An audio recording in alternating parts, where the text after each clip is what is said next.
ಷೇರು ಮಾರುಕಟ್ಟೆಯಲ್ಲಿ ಭಾಗಶಃ ಕೆಲವರು ಹೇಳೋ ಪ್ರಕಾರ 90% ಜನ ನಷ್ಟವನ್ನು ಮಾಡ್ಕೊಳ್ತಾರೆ, 99% ಜನ ನಷ್ಟವನ್ನು ಮಾಡ್ಕೊಳ್ತಾರೆ ಅನ್ನೋ ಮಾತುಗಳನ್ನು ಷೇರು ಮಾರುಕಟ್ಟೆಯಲ್ಲಿ ಕೇಳಿರ್ತೀವಿ.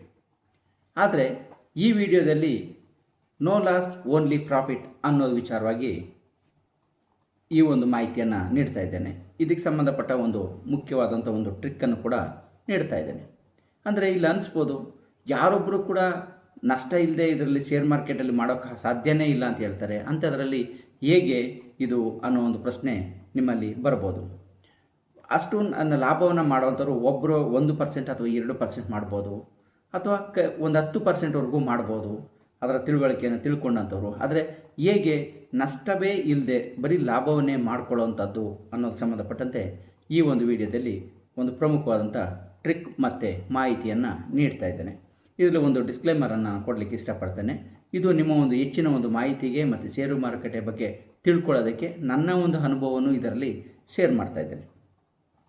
ಸೊ ಹಾಗಾಗಿ ಇದನ್ನು ನಿಮ್ಮ ಒಂದು ಅನುಭವದಲ್ಲಿ ಇಟ್ಕೊಂಡು ಹೆಚ್ಚಿನ ಒಂದು ಮಾಹಿತಿಯನ್ನು ಪಡ್ಕೊಂಡು ಶೇರ್ಗಳನ್ನು ಅಥವಾ ಕಂಪನಿಯ ಒಂದು ಫಂಡಮೆಂಟಲ್ ಬಗ್ಗೆ ಅಧ್ಯಯನವನ್ನು ಮಾಡಿಕೊಂಡು ಆ ಶೇರ್ನ ಏರಿಳಿತಗಳು ಹೇಗಿದೆ, ಮಾರುಕಟ್ಟೆಯ ಒಂದು ಚಲನವಲನಗಳು ಹೇಗಿದೆ ಅನ್ನೋದನ್ನು ತಿಳ್ಕೊಂಡು ಅಧ್ಯಯನ ಮಾಡಿಕೊಂಡು ಈ ಒಂದು ಇನ್ವೆಸ್ಟ್ಮೆಂಟನ್ನು ಮಾಡ್ಬೋದು. ನಾನು ಇಲ್ಲಿ ಯಾವುದೇ ಒಂದು ಶೇರ್ ಆಗಲಿ ಕಂಪನಿಯನ್ನಾಗಲಿ ನಾನು ರೆಕಮೆಂಡನ್ನು ಮಾಡ್ತಾಯಿಲ್ಲ.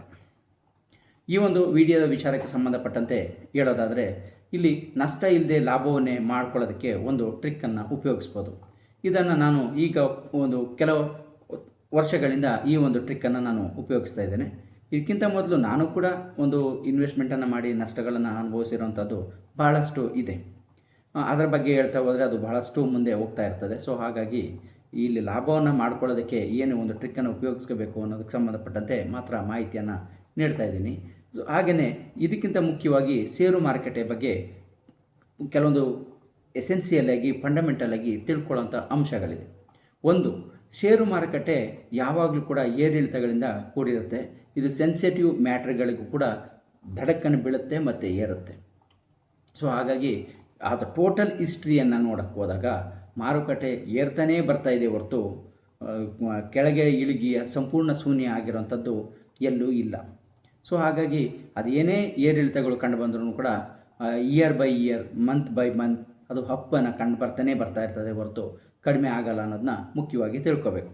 ಯಾವುದೋ ಒಂದು ವಿಚಾರಕ್ಕೆ ಯಾವುದೋ ಒಂದು ಕಂಪನಿಯಲ್ಲಿ ಒಂದು ಫ್ರಾಡ್ಲೆಂಟ್ ಆಗಿದೆ ಅಂತ ಅನ್ನೋದಕ್ಕೋ, ಅಥವಾ ಒಂದು ವ್ಯವಹಾರಗಳು ಇದಾಗಿದೆ ಅಂತ, ಆರ್ಥಿಕ ಕುಸಿತ ಆಗಿದೆ ಅಂತಲೋ, ಅಥವಾ ಒಂದು ಗ್ರಾಹಕರ ಒಂದು ಪರ್ಚೇಸಿಂಗ್ ಪವರ್ ಕಡಿಮೆ ಆಗಿದೆ ಅಂತಲೋ, ಸೊ ಒಂದು ಹಣಕಾಸಿನ ಇದಾಗಿದೆ, ಬಡ್ಡಿ ಏರಿಳಿತಗಳಾಗಿದೆ ಅನ್ನೋ ಕಾರಣಕ್ಕೋ, ಕಂಪನಿಯ ಒಂದು ಅಗ್ರಿಮೆಂಟ್ಗಳ ಮಾಡ್ಕೊಂಡಿದೆ ಅಥವಾ ಅದರಲ್ಲಿ ಲಾಸ್ ಆಗಿದೆ, ಅಥವಾ ಒಂದು ತ್ರೈಮಾಸಿಕ ಅಥವಾ ವಾರ್ಷಿಕ ಲಾಭ ನಷ್ಟಗಳ ಆಧಾರದ ಮೇಲೆ ನಷ್ಟ ಆಗಿದೆ ಅನ್ನೋದು ವಿಚಾರಕ್ಕೆ ಸಂಬಂಧಪಟ್ಟಿದೆ ಷೇರು ಮಾರುಕಟ್ಟೆ ಏರಿಳಿತಗಳು ಆಗ್ತಾ ಇರ್ತದೆ.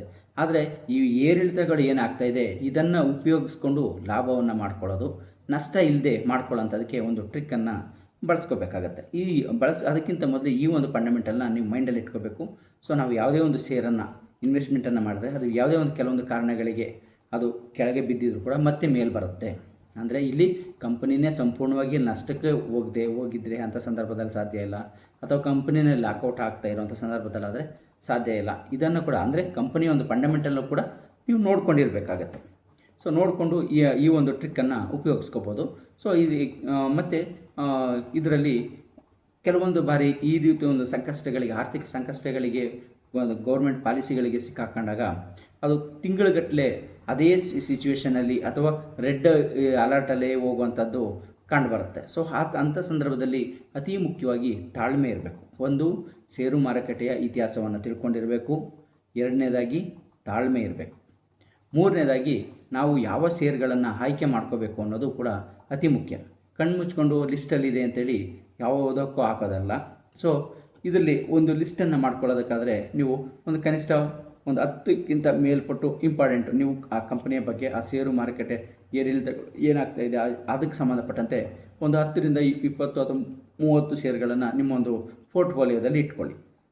ಇದರಲ್ಲಿ ನೀವು ಇನ್ವೆಸ್ಟ್ಮೆಂಟನ್ನು ಮಾಡೋದಕ್ಕೆ ಬಂದಾಗ ಕನಿಷ್ಠ 5 ಶೇರ್ಗಳ ಮೇಲಾದರೂ ಇನ್ವೆಸ್ಟ್ಮೆಂಟನ್ನು ಮಾಡಬೇಕು. ಅಂದರೆ ನಿಮ್ಮ ಅಮೌಂಟನ್ನು ಸ್ಪ್ಲಿಟ್ ಮಾಡಿ ಇನ್ವೆಸ್ಟ್ಮೆಂಟನ್ನು ಮಾಡೋದನ್ನು ಅಭ್ಯಾಸ ಮಾಡ್ಕೋಬೇಕು. ಅಥವಾ 10 ಕಂಪನಿಯ ಶೇರ್ಗಳ ಮೇಲೆ ಇನ್ವೆಸ್ಟ್ಮೆಂಟ್ ಮಾಡಿದ್ರೆ ತುಂಬ ಉತ್ತಮ.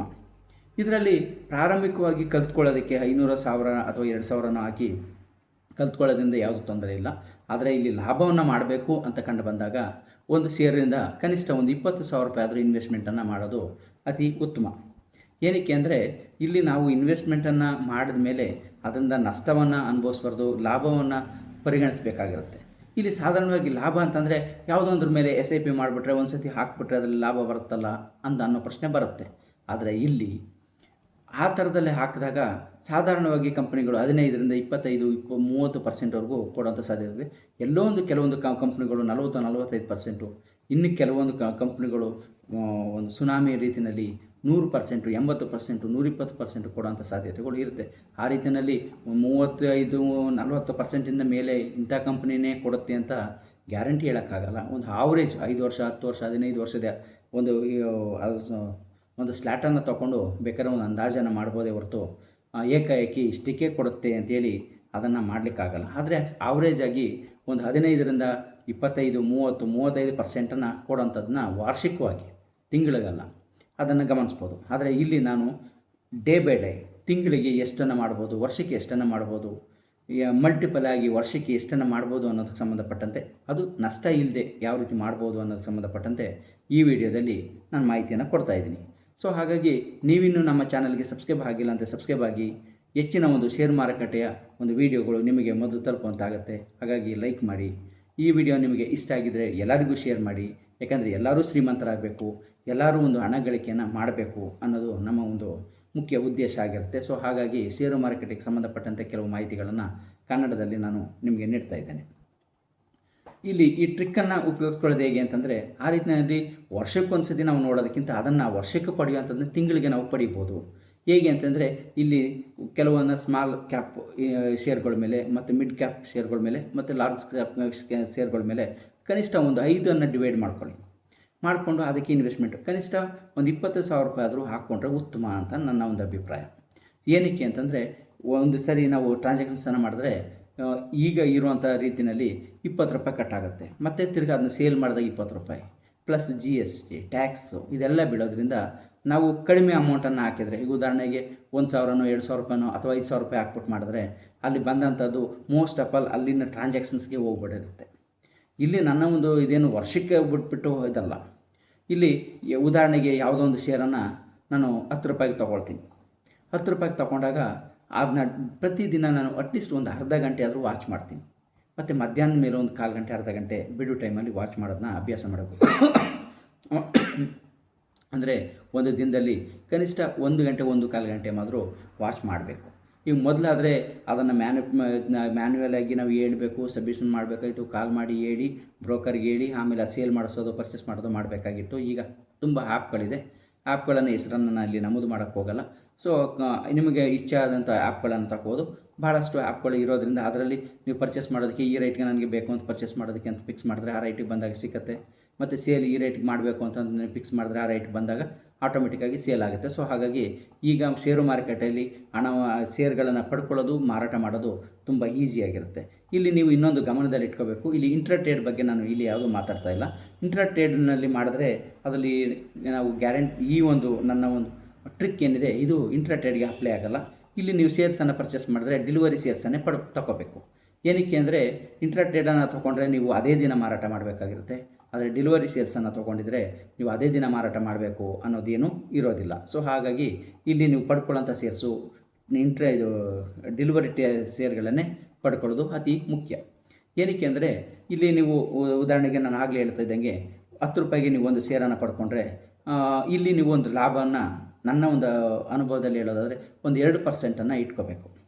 ಸೊ 2% ಅಂತಂದರೆ 10 ರೂಪಾಯಿ ಶೇರ್ಗೆ 20 ಪೈಸಾ ಪ್ಲಸ್ ಬರ್ತಾ ಇದ್ದಂಗೆ 2% ಮೇಲೆ ನಿಮಗೆ ಲಾಭ ಬರುತ್ತೆ. ಈಗ ಉದಾಹರಣೆಗೆ ಒಂದು 1 ಲಕ್ಷ ರೂಪಾಯಿ ಇನ್ವೆಸ್ಟ್ಮೆಂಟನ್ನು ಮಾಡಿದ್ದೀರಿ ಅಂದರೆ ಅದರಲ್ಲಿ 2% ಪಡ್ಕೊಂಡಾಗ ಈ ರೀತಿಯಲ್ಲಿ ಕೆಲವೊಂದು ಸರಿ ಡೇ ಬೈ ಡೇನೂ ಸಿಗ್ಬೋದು. 2 ದಿನ 3 ದಿನಕ್ಕೆ ಒಂದು ಸತಿ ಒಂದು ಆಪರ್ಚುನಿಟಿ ಸಿಗ್ಬೋದು. ಅಂದರೆ ಬೆಳಗ್ಗೆ ಅಲ್ಲಿ ಡೌನ್ ಆಗಿರುತ್ತೆ, ಮತ್ತು ಒಂದು 12 ಗಂಟೆ 12:30 ಅಷ್ಟರಲ್ಲಿ ರೈಸ್ ಆಗಿರುತ್ತೆ. 1 ಗಂಟೆ ಅಷ್ಟರಲ್ಲಿ ಅದೇ ಸ್ಟೆಬಿಲಿಟಿ ಕಾಯ್ಕೊಂಡು ಹೋಗ್ತಾ ಇರ್ತದೆ. ಮತ್ತು 2:30-3 ಗಂಟೆ ಆದಮೇಲೆ ಮತ್ತೆ ಬೀಳುವಂಥ ಸಾಧ್ಯತೆಗಳಿರುತ್ತೆ, ಆಗುವಂಥ ಸಾಧ್ಯತೆಗಳು ಇರುತ್ತೆ. ಅದು ಯಾವಾಗ ಅನ್ನೋದನ್ನು ನಾನು ಇನ್ನೊಂದು ವೀಡಿಯೋದಲ್ಲಿ ಹೇಳ್ತೇನೆ. ಆದರೆ ಈ ರೀತಿಯಲ್ಲಿ ಒಂದು ವೇರಿಯೇಷನ್ಸ್ಗಳು ಏನಿರ್ತದೆ ಆವಾಗ ಆ ಒಂದು ಷೇರು ನಾವು ತೊಗೊಂಡಂಥದ್ದಕ್ಕಿಂತ ಇವು 2% ಬರ್ತಾ ಇದ್ದಂಗೆ ಅಥವಾ 2% ಪ್ಲಸ್ ಬರ್ತಾ ಇದ್ದಂಗೆ ಅದನ್ನು ಮಾರಾಟವನ್ನು ಮಾಡಿಬಿಡ್ಬೇಕು. ಈ ರೀತಿಯಲ್ಲಿ ಒಂದು ಅವಕಾಶಗಳು ಕನಿಷ್ಠವಾಗಿ ಒಂದು ತಿಂಗಳಲ್ಲಿ 4ರಿಂದ 5 ಅವಕಾಶ ಸಿಕ್ಕುವಂಥ ಸಾಧ್ಯತೆ ಇರುತ್ತೆ. ಒಂದು ತಿಂಗಳಲ್ಲಿ 5 ಅವಕಾಶ ಸಿಕ್ಕಿದ್ರೆ ನಮಗೆ ಒಂದು ಟ್ರಾನ್ಸಾಕ್ಷನ್ಸ್ಗೆ 2% ಅಂತಂದರೆ 5 ಟ್ರಾನ್ಸಾಕ್ಷನ್ಸಿಂದ 10% ಆಯಿತು. 10% ಕನಿಷ್ಠವಾಗಿ ಸಿಕ್ಕುತ್ತೆ ಅಂದರೆ ವರ್ಷಕ್ಕೆ 120% ಆಯಿತು. ಅಂದರೆ ನಾವು ₹100 ಇದ್ದರೆ ₹220 ಬಂಡವಾಳ ಆದಂಗಾಗುತ್ತೆ. ಇದು ಮ್ಯಾಕ್ಸಿಮಮ್ಗೆ ಹೋದರೆ 10ರಿಂದ 12 ಒಂದು ಸತ ನಿಮಗೆ ಸಿಕ್ಕುವಂಥದ್ದು ತಿಂಗಳಿಗೆ ಇರುತ್ತೆ. ನಮಗೆ ಕನಿಷ್ಠ ಒಂದು ಆವ್ರೇಜ್ 10 ಅಂತ ಲೆಕ್ಕ ಹಾಕ್ಕೊಂಡ್ರೆ 2% 10 ಟೈಮ್ ನಾವು ಮಾಡಿದಾಗ 20% ಸಿಕ್ಕುತ್ತೆ. 20% ಆದರೆ ವರ್ಷಕ್ಕೆ 240% ಸತ ಆಗುತ್ತೆ. ಸೊ ಇಲ್ಲಿ ನಾವು ಆ ವರ್ಷದ 12 ತಿಂಗಳು ಇದೇ ರೀತಿ ಇರುತ್ತೆ ಅಂತ ಹೇಳೋಕ್ಕಾಗಲ್ಲ. ಸಾಧಾರಣವಾಗಿ ಒಂದು ವರ್ಷದಲ್ಲಿ 1-1.5 ತಿಂಗಳು 2 ತಿಂಗಳು ಸೊ ಅದೇ ಲೆವೆಲಲ್ಲಿರುವಂಥದ್ದು ಅಥವಾ ಮಾರ್ಕೆಟ್ ಬೀಳ್ತಾನೇ ಹೋಗುವಂಥದ್ದು, ನಾವು ಪರ್ಚೇಸ್ ಮಾಡಿದ್ದು ಸೇಲ್ ಮಾಡೋಕ್ಕಾಗದೇ ಇರೋದು. ಕೆಲವೊಂದು ಸತಿ ಏನಾಗುತ್ತೆ, ನಾವು ಪರ್ಚೇಸ್ ₹10 ಮಾಡಿಬಿಟ್ಟಿರ್ತೀವಿ, ದಿಢೀರನೇ ₹8 ₹8.5 ₹7 ಬರುವಂಥ ಸಾಧ್ಯತೆಗಳು ಇರ್ತದೆ. ಸೊ ಅಂಥ ಟೈಮಲ್ಲಿ ಯಾವುದೇ ಧೃತಿಗೆಡೆಯನ್ನು ಗೆಡದೆ, ಎರಡನೇ ಪಾಯಿಂಟನ್ನು ನಾನು ಏನು ಹೇಳಿದೆ, ತಾಳ್ಮೆ. ಆ ತಾಳ್ಮೆಯಿಂದ ಕಾಯಬೇಕು. ಏಕೆಂದರೆ ಇಲ್ಲಿ ಏನೇ ಬಿದ್ದರೂ ಕೂಡ ಮತ್ತೆ ಅದು ಚೇತರಿಸ್ಕೊಂಡು ಬಂದೇ ಬರುತ್ತೆ. ಅದು 2 ತಿಂಗಳಾಗಲಿ 3 ತಿಂಗಳಾಗಲಿ. ಯಾಕೆಂದರೆ ಇಲ್ಲಿ ಈ ಒಂದು ಉದ್ದೇಶಕ್ಕೆ ನಾನು 5 ಕನಿಷ್ಠ 5 ಷೇರುಗಳ ಮೇಲಾದರೂ ಹಾಕಬೇಕು ಅಂತ ಹೇಳಿದ್ದು. ಯಾಕೆಂದರೆ 5 ಷೇರೂ ಏಕಾಏಕಿ ಆ ಥರ ಬಿದ್ದಂಥ ಸಂದರ್ಭ 2 ವರ್ಷ 2 ತಿಂಗಳು 3 ತಿಂಗಳು ಕಾಯೋ ಅವಶ್ಯಕತೆ ಇರಲ್ಲ. ಸೊ ಯಾವುದೋ ಒಂದು ಷೇರ್ ಆ ಥರ ಆದಂಥ ಸಂದರ್ಭದಲ್ಲಿ ಬೇರೆ ಷೇರುಗಳು ಚೇತರಿಕೆ ಆಗ್ತಿರ್ತದೆ, ಅದನ್ನು ನಾವು ಟ್ರಾನ್ಸಾಕ್ಷನ್ಸನ್ನು ಮಾಡಿಕೊಂಡು ಸೇಲನ್ನು ಮಾಡ್ಕೋಬೋದು. ಸೊ ಆವ್ರೇಜ್ ಮೇಂಟೈನನ್ನು ಮಾಡ್ಕೊಳ್ಳೋಕ್ಕೆ ಸಾಧ್ಯ ಆಗಿರುತ್ತೆ. ಒಂದು ವೇಳೆ ಇಲ್ಲಿ ಬಂಡವಾಳ ಲಾಭ ಬಂದದನ್ನು ಹಾಗಾಗಿ ತೊಗೊಂಡ್ರೂ ಕೂಡ ನೀವು ಕನಿಷ್ಠ 200% ನೀವು ಮಾಡಿಕೊಂಡಾಗ ₹1,00,000 ಹಾಕಿದರೆ ವರ್ಷಕ್ಕೆ ₹2,00,000 ಲಾಭವನ್ನು ಪಡ್ಕೋಬೋದು. ಅಥವಾ ಅದೇ ಲಾಭವನ್ನು ಕೂಡ ಇಲ್ಲೇ ಇನ್ವೆಸ್ಟ್ಮೆಂಟನ್ನು ಮಾಡ್ಕೊಳ್ತಾ ಹೋದರೆ ಅದು ಕೂಡ ಮಲ್ಟಿಪಲ್ ಡಬಲ್ ಆಗ್ತಾ ಹೋಗುತ್ತೆ. ಆಗ ನೀವು 300%ಗಿಂತ ಜಾಸ್ತಿ ಲಾಭವನ್ನು ವರ್ಷಕ್ಕೆ ಪಡ್ಕೊಳ್ಳುವ ಎಲ್ಲ ಲಕ್ಷಣಗಳು ಇಲ್ಲಿ ಸಿಗುತ್ತೆ. ಸೊ ಹಾಗಾಗಿ ನೀವು ಮತ್ತು ಆ ಥರ ಮಾರ್ಕೆಟ್ ಬಿದ್ದಂಥ ಸಂದರ್ಭದಲ್ಲಿ ಪ್ಯಾನಿಕ್ ಆಗಿ ಯಾವುದೇ ಒಂದು ಷೇರುಗಳನ್ನು ಮಾರಾಟವನ್ನು ಮಾಡಬಾರ್ದು. ಇದು ಅತೀ ಮುಖ್ಯವಾಗಿ. ಅಂಥ ಸಂದರ್ಭದಲ್ಲಿ ನಿಮ್ಮ ಒಂದು ಮೈಂಡ್ ಸೆಟ್ಟನ್ನು ಏನು ಮಾಡ್ಕೋಬೇಕು, ನಾನು ಯಾವುದೇ ಒಂದು ವ್ಯವಹಾರವನ್ನು ಮಾಡಿಲ್ಲ, ಈ ಹಣವನ್ನು ಒಂದು ಲಾಕರಲ್ಲಿ ನಾನು ಹಂಗೆ ಇಟ್ಟಿದ್ದೀನಿ ಅಂತ ಅಂದ್ಕೊಂಡು ಅನ್ನೋ ಮೈಂಡ್ ಸೆಟ್ಟನ್ನು ಇಟ್ಕೊಂಡಿರಬೇಕು. ಸೊ ಇದರಲ್ಲಿ ಮುಖ್ಯವಾಗಿ ಹಾಗಂತೇಳಿ ಆ ಷೇರುಗಳ ಬಗ್ಗೆ ನೀವು ಯೋಚನೆಯೇ ಮಾಡಬಾರ್ದು, ನೋಡಲೇಬಾರ್ದು ಅಂತಲ್ಲ. ಅಂಥ ಸಂದರ್ಭದಲ್ಲಿ ಕಂಪ್ನಿ ಮುಳುಗೋಗ್ತಾ ಇದೆ, ಅದು ಲಾಕೌಟ್ ಆಗ್ತಾ ಇದೆ ಅಂಥ ಸಂದರ್ಭ ಬಂದಾಗ ಅದನ್ನು ಮಾರಾಟ ಮಾಡಬೇಕಾಗತ್ತೆ. ಸೊ ಹಾಗಾಗೇ ಅದರ ಒಂದು ಕಂಪನಿಯ ಒಂದು ಫಂಡಮೆಂಟಲ್ಗಳನ್ನು ನೋಡಿಕೊಂಡು ಅದರ ಬಗ್ಗೆ ಆಗಾಗ ಗಮನವನ್ನು ಹರಿಸ್ಕೊಂಡು ಈ ಷೇರಿನ ವ್ಯವಹಾರಗಳನ್ನು ಮಾಡಬೇಕು. ಇದರಲ್ಲಿ ಹೇಗೆ ಅಂತಂದರೆ, ಈ ಶೇರ್ ಮಾರ್ಕೆಟಲ್ಲಿ ಎಷ್ಟು ಕಲಿತಾನೇ ಇರಬೇಕು ಅನ್ನಿಸ್ತಾ ಇರ್ತದೆ. ಹೊಸ ಒಂದು ಟೆಕ್ನಾಲಜಿ ಬರ್ತಾ ಇರ್ತದೆ, ಹೊಸ ಒಂದು ಆಯಾಮಗಳು ಬರ್ತಾ ಇರ್ತದೆ, ಹೊಸ ರೂಲ್ಸ್ಗಳು ಬರ್ತಾ ಇರ್ತದೆ, ಸೆಬಿಯು ಕೆಲವೊಂದು ನಿಯಮಗಳನ್ನು ತೊಗೊಂಬರ್ತಾ ಇರ್ತದೆ. ಸೊ ಹಾಗಾಗಿ ಇಷ್ಟೇ ಸಾಕಾಗುತ್ತೆ ಅಂತ ಇಲ್ಲಿ ಎಲ್ಲೂ ಹೇಳಲಿಕ್ಕಾಗಲ್ಲ. ಎಲ್ಲರೂ ಒಂದೇ ರೀತಿ ಟ್ರಿಕ್ಕನ್ನು ಬಳಸಲಿಕ್ಕಾಗಲ್ಲ, ಇಲ್ಲಿ ಹಲವಾರು ಬಾರಿ ಇರ್ತದೆ. ಸೊ ಹಾಗಾಗಿ ಈ ಒಂದು ಟ್ರಿಕ್ಕನ್ನು ಉಪಯೋಗಿಸ್ಕೊಂತ ಹೋದರೆ ಲಾಭವನ್ನು ಮಾಡ್ಬೋದು. ಹೇಗೆ ಮಾಡ್ತೀವಿ ಅಂತಂದರೂ ಡಬ್ಬಲ್ಗಿಂತ ಕಡಿಮೆ ಅಂತೂ ವರ್ಷದಲ್ಲಿ ಆಗೋದಿಲ್ಲ. ಸೊ ಆ ರೀತಿಯಲ್ಲಿ ಮಾಡ್ಕೋಬೋದು. ಹಾಗಾಗಿ ನನ್ನ ಒಂದು ಅನುಭವವನ್ನು ನಾನು ಬಳಸುವ ಟ್ರಿಕ್ಕನ್ನು ನಿಮಗೆ ಇಲ್ಲಿ ನೇರವಾಗಿ ನಿಮ್ಮ ಜೊತೆ ಶೇರ್ ಮಾಡ್ತಾಯಿದ್ದೀನಿ. ಸೊ ಹಾಗಾಗಿ ಈ ಟ್ರಿಕ್ಕನ್ನು ಬಳಸ್ಕೊಂಡು ನೀವು ಕೂಡ ಷೇರು ಮಾರುಕಟ್ಟೆಯಲ್ಲಿ ವ್ಯವಹಾರವನ್ನು ಮಾಡ್ಬೋದು.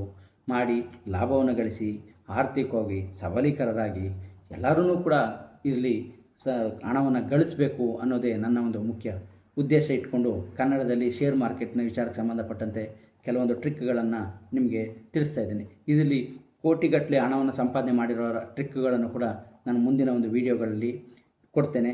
ಸೊ ಇದರಲ್ಲಿ ಲಾಸ್ ಹೇಗಾಗುತ್ತೆ ಅನ್ನೋದನ್ನ ಬಗ್ಗೆಯೂ ಕೂಡ ಮುಖ್ಯವಾಗಿ ತಿಳ್ಕೋಬೇಕು. ಬರೀ ಒಂದು ಪಾಸಿಟಿವ್ ಆಗಿ ಅಪ್ಪಾಗೇ ಹೋಗೋದು ಅಷ್ಟೇ ಮುಖ್ಯ ಅಲ್ಲ, ನೆಗೆಟಿವ್ ಆಗಿ ಇರುವಂಥ ಪಾಯಿಂಟ್ಗಳನ್ನು ತಿಳ್ಕೋಬೇಕು. ನೆಗೆಟಿವ್ ಆಗಿರೋದನ್ನು ತಿಳ್ಕೊಂಡಾಗಲೇ ಪಾಸಿಟಿವ್ ಮಾಡೋದಕ್ಕೆ ಸಾಧ್ಯ ಆಗಿರುತ್ತೆ. ಸೊ ಮುಂದಿನ ಒಂದು ವಿಡಿಯೋದಲ್ಲಿ ನೆಗೆಟಿವ್ ಪಾಯಿಂಟ್ಗಳಿಗೆ ಸಂಬಂಧಪಟ್ಟಂತೆ ಹೆಚ್ಚಿನ ಒಂದು ಮಾಹಿತಿಗಳನ್ನ ನೀಡ್ತೇನೆ. ಅದರ ಬಗ್ಗೆಯೂ ಗಮನವನ್ನು ಹರಿಸಿ ನಿಮ್ಮ ಒಂದು ಸ್ವಂತ ಅನುಭವವನ್ನು ಪಡ್ಕೊಳ್ಳಿ. ಬೇರೆ ಬೇರೆ ಸೋರ್ಸಸ್ಗಳಿಂದ ಮಾಹಿತಿಗಳನ್ನು ಪಡ್ಕೊಂಡು ಈ ಒಂದು ಹಣಕಾಸಿನ ಹೂಡಿಕೆಯನ್ನು ಮಾಡೋದಕ್ಕೆ ನೀವು ಹೆಚ್ಚಿನ ಒಂದು ಗಮನವನ್ನು ಕೊಟ್ಟು ಹಣವನ್ನು ಹೂಡಿದ್ರೆ ನಿಮ್ಮ ಒಂದು ಸಂಬಳನ ಇನ್ನೊಂದು ಏನು ಮಾಡ್ಕೊಂಡಿರ್ತೀರಿ ಅದಕ್ಕಿಂತ ಹೆಚ್ಚಿನ ಒಂದು ಲಾಭವನ್ನು ಇಲ್ಲಿ ಪಡ್ಕೊಳ್ಳೋದಕ್ಕೆ ಹೆಚ್ಚು ಅವಕಾಶ ಇದೆ ಅಂತ ಹೇಳೋದಕ್ಕೆ ನಾನು ಇಚ್ಛೆ ಪಡ್ತೇನೆ.